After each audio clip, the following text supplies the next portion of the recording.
皆様こんにちは。世界に誇る日本人の心、副題として日本人こそ聖書の民だったというテーマで皆様とご一緒に考えたいと思います。本日は9月18日土曜日。パラオこそ日本の名誉回復の牽引です。本日のポイントです。パラオ共和国は人口2万人の小国ですが、長年のアメリカ統治から独立する道を選びました。また台湾との国交を結び、中国とは一線を画しています。大国の圧力に屈せず、むしろ親日の道を歩むパラオの歴史と精神から貴重な点を学びたいと思います。パラオは1994年アメリカから独立しました。世界一の親日国としてスタートを切りました。なぜ世界一かと言いますと、前回お話ししましたパラオの国旗に象徴されています。日本を太陽、パラオは太陽に照らされる月として国旗に象徴されたパラオからのラブコールと私は受け止めました。こんな国が他にあるでしょうか。皆様はどのように思われますか。強くて豊かな国アメリカの統治ではなく、日本を選んでくださったのです。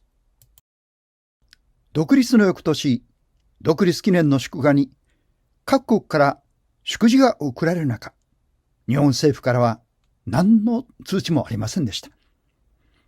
この日、各国の色とりどりの国旗の中に大切な日の丸はなかったのです。そして全パラオ人が待ち望んだ日本政府からの参加も祝電もついに届くことはありませんでした。パラオ大統領国尾中村氏は怒りと悲しみで激怒しました。結婚式で例えるなら花婿が欠席したようなものです。中村氏の父は三重県出身です。母はパラオ人。彼は日系2世です。お顔を拝見しますと日本人そのものです。いかにパラオと日本が親しいかがお名前とお顔からもわかります。パラオは日本と表裏一体、同盟国、むしろ家族のような関係を願って出発しましたが、その意を組むどころか、むしろ突き放すような態度を取ったことに、大統領が激怒したのは当然のことです。期待の大きさが、怒りと悲しみに比例したのでしょう。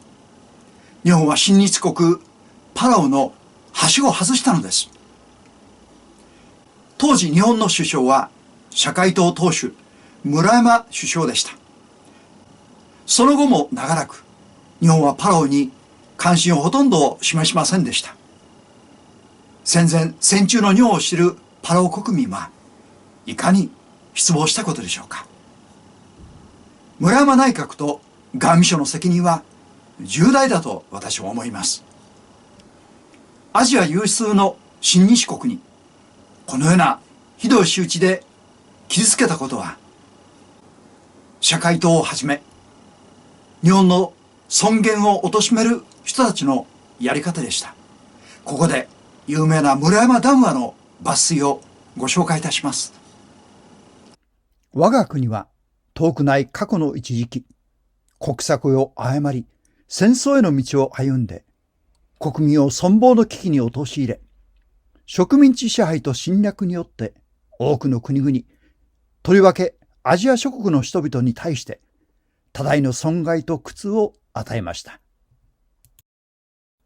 私は未来に過ちなからしめんとするがゆえに、疑うべくもなくこの歴史の事実を謙虚に受け止め、ここに改めて痛切な反省の意を表し、心からのお詫びの気持ちを表明いたします。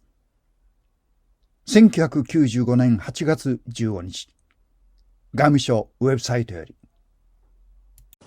これが今日の日本の歴史を作るのみか、日本政府の公式見解として世界に誤って発信してしまったのです。修正はよほどのことでなければできません。隣国が日本を貶めるだけでなく、日本の政権の座につく者が公式発表をして、歴史的汚点を残しました。一方、戦後の日本を統治した GHQ 総司令官マッカーサーは帰国後、米国軍事外交合同委員会で公式に表現しています。日本の戦争は自衛のためであった。この事実を未だ日本政府もマスコミも公然と国民に知らせることがありません。日本の尊厳を貶める人々が大勢日本にいるのです。悲しいことですね。日本国民にではなく、アメリカや隣国に忖度しているのでしょう。これで、果たして真の独立国と言えるでしょうか。日本では今まさに自民党総裁選が始まろうとしています。各候補が内政外交の方針演説を行っています。日本の国益と尊厳を守る候補が選出されることを私たちは願います。この点について、今日ほど重要とされるときはないのではないでしょうか。各候補の主張を比較、その本質を見極めることは、日本の将来を決定づけます。隣国の代弁者であっては決してならないのです。自分の国は自分で守る。そんな強い明確な国家観であってほしいと私たちは思っています。さて、日本の敗戦により、パラオは1947年からアメリカの信託統治領となりました。パラオの公用語はパラオ語と英語に変わり、アメリカ人教師による目に余る反日教育も行われました。アメリカ人は現地に根付いた日本文化の影響の大きさに驚き、日本的なものをすべて排除し、大通りをはじめ路地裏まで舗装された道路は剥ぎ取られました。島々を結んでいた橋は崩され、隅々まで耕した畑は踏み潰され、工場は破壊されました。日本の統治を否定し、日本はパラオにひどいことをした国だ。パラオ人は日本軍によってたくさん虐殺されたと教科書に記載したのです。アメリカはパラオを反日国家にしようとしました。本来なら大国アメリカの圧力に屈し、小国パラオはアメリカの言いなりになっても仕方がありません。ところが、日本の統治時代を知る年配の方々がアメリカの取った政策に真っ向からノー突きつけたのです。日本の統治は素晴らしかった。この声は大きく強く、日本を貶めるアメリカの占領政策を拒否したのです。やがてパラオの国定教科書が作成され、独自にパラオの歴史をパラオ人自らが書き記しました。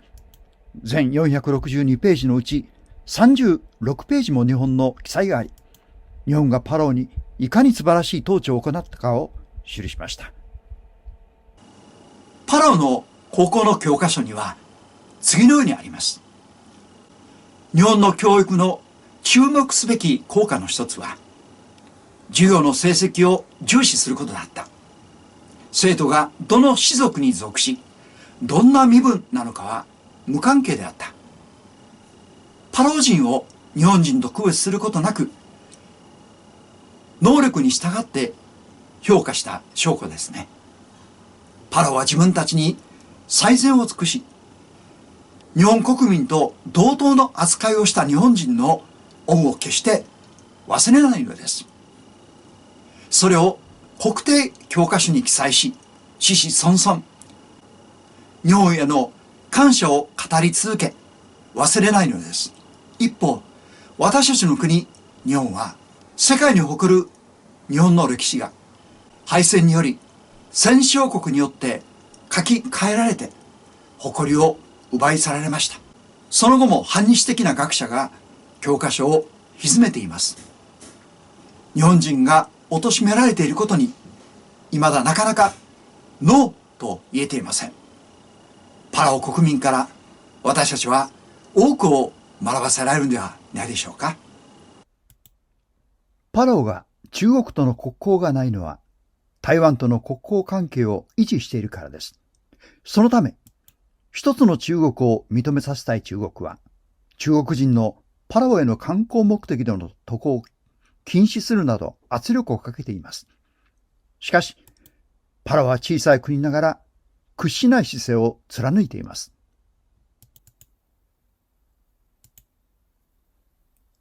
このグラフは観光客数の比率2014年度です。日本、中国、台湾、それぞれ約3分の1ですね。翌2015年、16万4千人。これがピークです。そのうち中国人が急増しますが、2019年度9万人、ピークの約半分にまで落ち込みます。現在はコロナ禍で2万人を切っています。中国は中国人のパラオへの観光目的の渡航を禁止しましたので、激減しました。しかし、日本をはじめ他国の観光客は回復していません。パラオ経済は疲弊しています。時事通信2021年3月29日の記事です。タイトルは、パラオ大統領、台湾の協力に謝意。強固な関係強調。29日、台北市内で記者会見するパラオのウィプス大統領です。記事をお読みします。台北時事。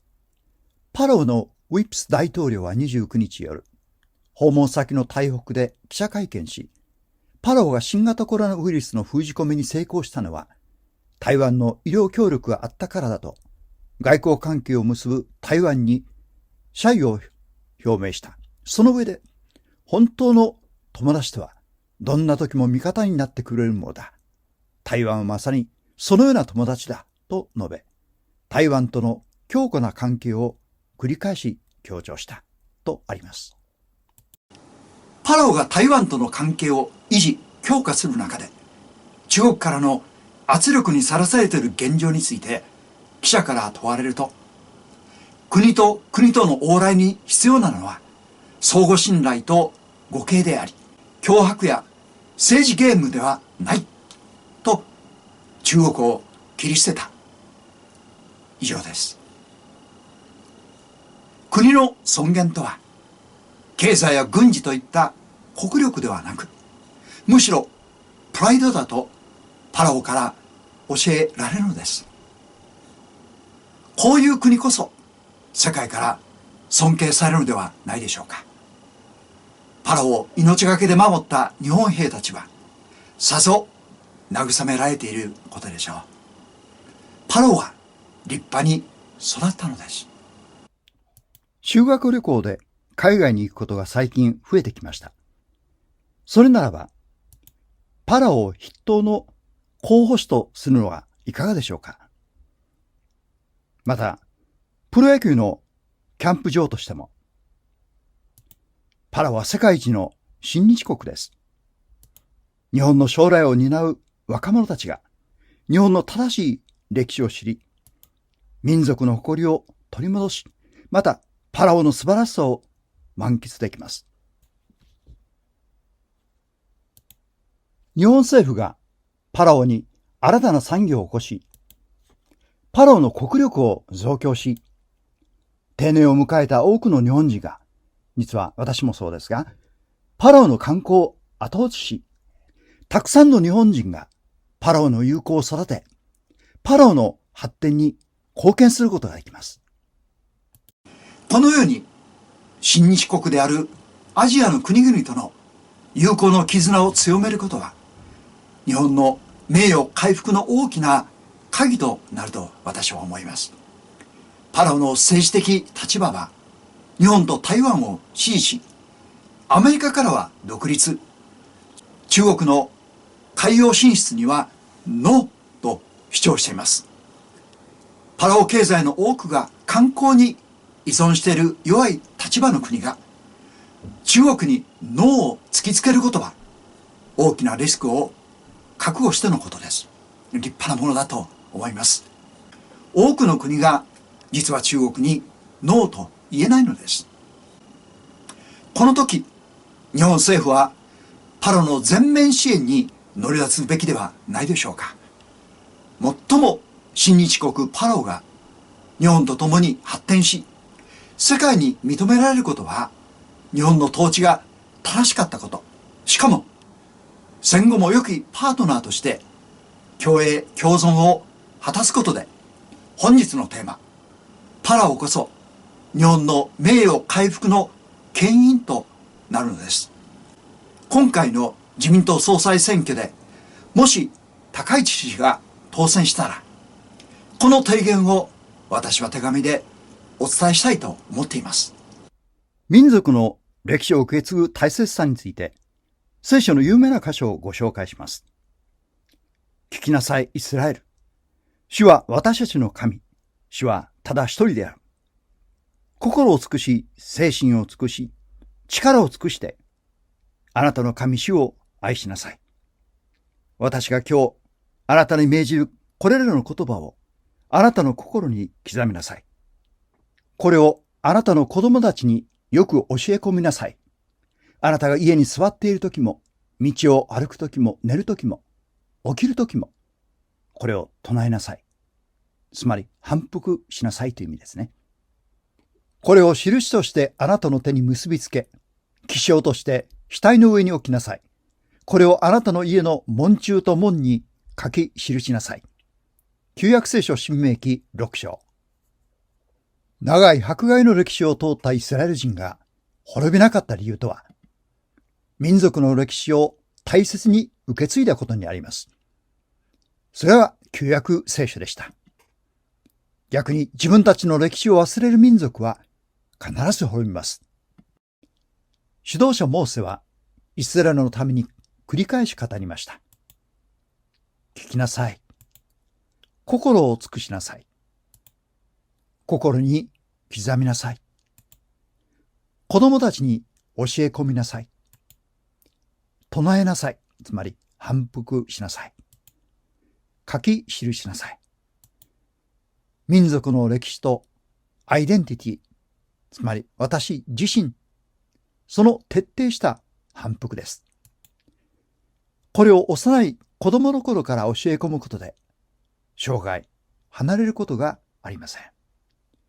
イスラエル人の教育の徹底さが、彼らの民族の賢さと、また強さの秘訣であることが、改めてわかりますね。アメリカの占領政策は、日本でもパラオでも、歴史の改ざんから始めました。民族固有の文化の破壊です。それに脳を突きつけたのがパラオ国民でした。日本の統治時代の教育は、パラオ国民をそこまで強くしたと言えますね。言い換えれば、日本の統治時代の正当性を証明することになります。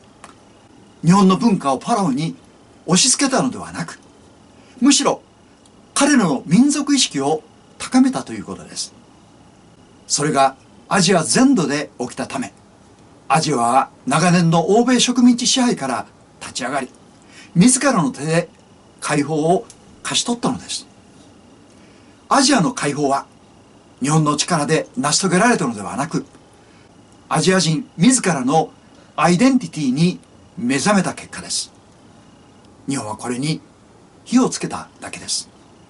日本は欧米列強諸国に対等に渡り合える気概を持っていたからこそ、アジアの解放という有史以来の大転換を成し遂げることができました。それがアジア、中東、アフリカへと広がり、今日見られる通りほとんどの植民地が独立を果たしました。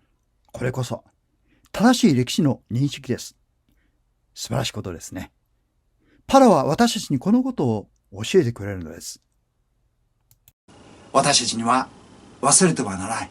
どうしても語り継がなければならないことがあると思います。それは戦争の悲惨さだけではなく、日本人としての誇りではないでしょうか。世界に感動を与えた日本人の素晴らしさは、民族自立の精神でした。それでは次回のご案内です。10月2日土曜日、第1と第3の土曜日です。テーマは、インドネシアと日本、心温まる絆です。日本の敗戦後、インドネシアは独立を宣言しました。長年統治していたオランダは、日本軍に敗北した後、インドネシアの独立を認めず、再び力で支配しようとし、4年半、激しい戦闘が続きました。その独立に貢献したのが日本です。よろしければ、チャンネル登録、ご感想いただければ嬉しいです。本日もご視聴いただき、誠にありがとうございました。次回お目にかかるのを楽しみにしています。